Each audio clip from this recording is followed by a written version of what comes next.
Hello, this is Twilight. Today I'm going to give a little bit of a background introduction to what I like to call Minecraft Advanced Survival. Minecraft has three main challenges to overcome. You could call those the three E's or the three F's. Food, fuel, and foes, or putting it another way with the E's, eating, energy, and enemies. Basically, the first one, eating or food, obviously you need to eat if you're in survival. You have to stay relatively well fed if you want to heal, and if you let yourself get low enough on food, you will eventually starve to death. However, it's actually not that difficult to stay well fed. Food's not too hard to come by, and you don't actually burn through food that fast. Plus, if you die, you come back with a full food bar, and you also don't use up food if you're just standing still. So in a worst case scenario, you could just stand completely still and wait for several days until your wheat had grown and you could make some bread out of it. So not nearly as challenging as it really ought to be. The second main challenge you have is energy or fuel. For example, if you need something to be powering all of your furnaces for smelting, you're going to need coal or charcoal to do that, or I guess some other flammable material. But again, it ends up not being that challenging because if you run out of trees, you can easily plant more. And really, since trees grow so quickly, you could plant several dozen trees, and in a couple days you've got a whole bunch more wood to work with. In fact, if you keep planting trees over and over, there's never really any reason to leave or move past the initial area that you've built your house in, other than, of course, wanting to go explore. But as far as actually requiring the materials, why bother? You can just plant lots more trees. Finally, the foes, or enemies.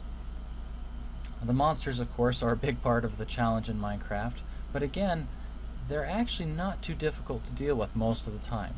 Obviously, your first night can be a little bit tricky, but all you have to do is build a quick and dirty, no pun intended, dirt shack, and the monsters are essentially kept at bay. They can hang out outside, and obviously in the morning when you try to get out, it could be a little tricky if there's creepers waiting for you or spiders, but if you put up a simple wall of dirt, the monsters can't get in and you're safe. Now, when you delve deeper into the caves, it can be a bit of a problem.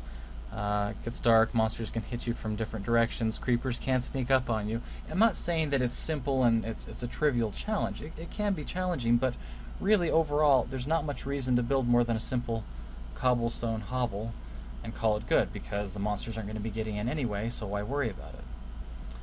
Anyway, Minecraft Advanced Survival seeks to change that, to make it so that the survival is a bit more of a challenge, a bit more advanced, if you will.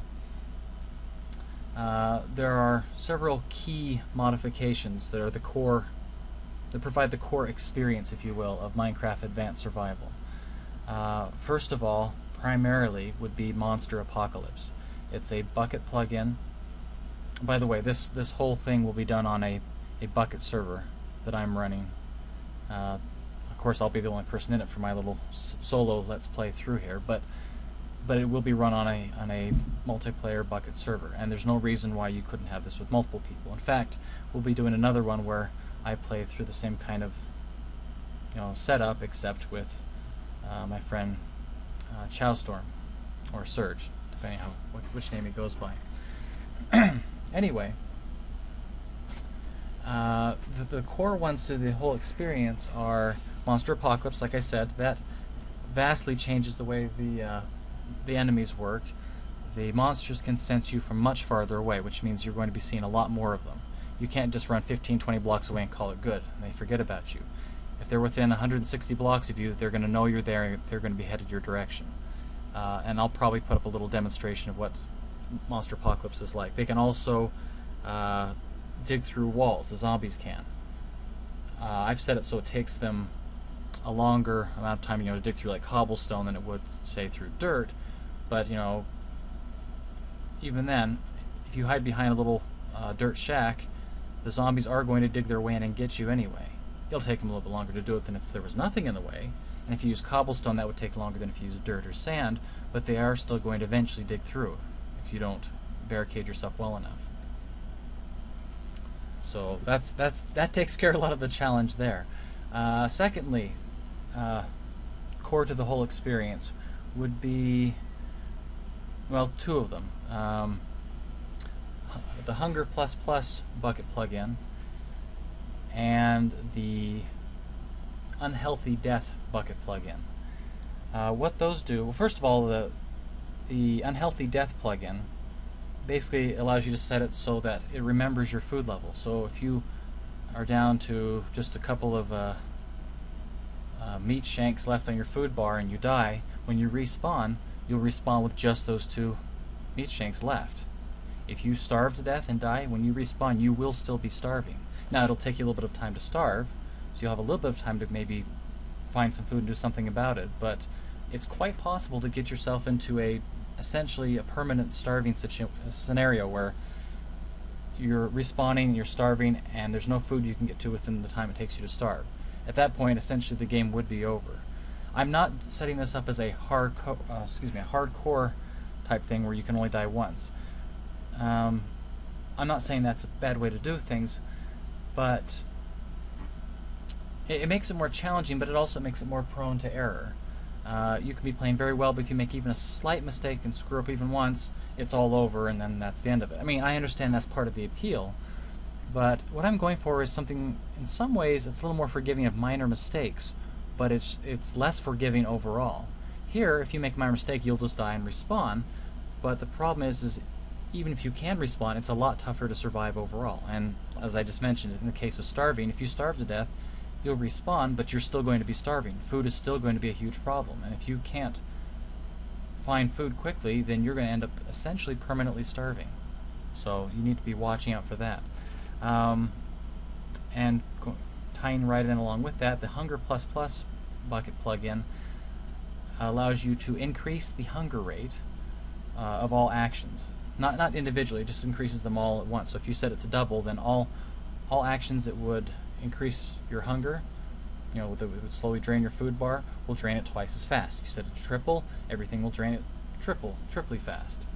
So, well, if say it would take, say it would normally take 20 jumps. Is that right? Yeah, I think that's right. 20 jumps to drop yourself down half a food point, or half a shank, if you will. Well, if you set it to double, it's only going to take 10 jumps. If you set it to quadruple, it'll only take 5. Anyway, that means that food becomes a much bigger issue, and I shouldn't say realistic, since this is Minecraft we're talking about, but it makes it a little more realistic as far as using food a little more quickly. You can't just hang around and not worry about food for several days potentially if you're not doing a whole lot. And along with that, Hunger Plus Plus also allows you to set basically a basic metabolic rate, a steady drain on your hunger that will happen, your food bar, that will happen at all times. So if you set that up, what that means is that you will always be slowly draining food, even if you're not moving. So if you're just standing there not moving at all, the way Minecraft is currently set up, you could stand there not moving for 3 weeks and nothing would happen. Here, you will slowly lose food, and even if you're just standing there, and you will eventually die. Now, obviously, it won't happen as quickly as if you're doing other things as well. If you're running around and jumping and fighting, then it'll drain even faster than if you're just standing still. But even if you're standing still, you will slowly burn through food. I mean, as in real life, if you just sit in a chair all day and miss a whole day's worth of food or meals, you won't be as hungry, or at least not as badly off as you would be if you've been out digging ditches all day and hadn't eaten, but you'll still be hungry. And even if you're just sitting around in a chair, after several days you're going to be in serious trouble. And finally, so that makes hunger certainly more of an issue. The way I'll have it set up, by the way, is that hunger is going to be tripled, and the base metabolic rate, the steady drain on your food, is going to be set to 1 day, 1 Minecraft day, 20 minutes. What that means is assuming I just spawned and didn't move out at all, just held completely still, I will be completely out of food and starving at the 20-minute mark after one Minecraft day. Well, day and night, if you will. It is adjustable, but that's what I'm going to try out for this playthrough. The other core modification or plugin is the less food bucket plugin. And that allows you to change the various drops on how much meat or what different animals are dropping and so forth. I'm actually not really messing with that, but what it does also allow you to do is change the growth rate of plants, and I am using it for that. I'm setting it so that all the plants take 4 times as long to grow. That includes wheat, cacti, sugar cane, and so forth. This ties in kind of with the whole hunger challenge that's actually not as challenging as we mentioned, because wheat right now only takes 3-4 days, and you can have wheat all fully grown and you can be getting bread out of it. And that's actually not that long to wait. And if you have torches up at night, then it can be even less than that. Sugar cane's not that hard to get. In fact, sugar cane, after you plant a little bit of it, almost grows faster than you can harvest it all, which is as much as you could possibly want. Which doesn't matter a whole lot for some things. Depending on the modifications you have in, though. For example, one of the mods I have on is the forestry one. The forestry mod lets you take things like sugar cane and process it into biomass or biofuel, which can be used for energy to power other machines and so forth. And there, it makes it too easy to get lots of energy because it's so easy to grow. I've also used it to set it so that trees do not grow at all. That means if you plant a sapling, it will never grow into a tree. I may later toy with that and change it so that it does grow, it just takes a really long time, but right now I've set it so they don't grow at all. Typically they grow in like a day and a half, I think is the average in vanilla Minecraft. The point of that is that if there's trees everywhere, I can cut them down. That's handy for materials, that's handy for turning to charcoal. It's very useful. But when I run out of trees, I'm still going to be needing wood, I'm still going to be needing charcoal. I'm going to have to go and find some more. And it's not like it's that hard to find more trees, but say the next trees are, over past the mountain area and through another swamp or something. That gives me a reason to go exploring. It gives me a reason to travel. It gives me a reason to set up maybe a bunch of minecart rails out to that area to make it easier to get there and back. Basically, it gives you a reason to go out and explore and do stuff, other than just, I feel like, exploring. There's nothing wrong with just exploring, but here it's actually practical and there's a very solid reason for it. So trees end up being a finite area, or excuse me, a finite resource, and you will gradually deplete the resources in that area, which again gives you a reason to go out and explore and find new areas with more resources. It's an infinite world, so it's not like it's going to be that bad, but it gives you a reason to go places and do things. Also tie in with some of the other mods I have in, like Industrial Craft Squared. It means if I find rubber trees, which I'm going to need for insulation for copper wires, if you've played Industrial Craft, you'll know you need that as a basis for you to make any of your other technology or machines. It means once I find the rubber trees, I can harvest resin from them to turn it into rubber, but I can't just bring rubber saplings back and plant them right by my house. Wherever the rubber trees are at, that's where I'm going to have to go to if I want to get rubber. And if that means I have to build a long road or minecart set of rails through a mountainside, through lots of hillside and everything to do it, then that's what I have to do. It's more of a pain, but it's also more of a challenge, and I think it's actually more fun. Again, it gives you a reason to build a long railroad, not just because you can or because you like to sightsee, but because they're vital resources that you need that are in a place far away from here, and you need to get to them quickly. So it gives you a reason to do these things. Now, we'll have a lot of other modifications on this playthrough. I was just mentioning the ones that are the core experience. I will have a whole bunch of the ones that are the technological ones, like Industrial Craft, Buildcraft, Red Power, Forestry.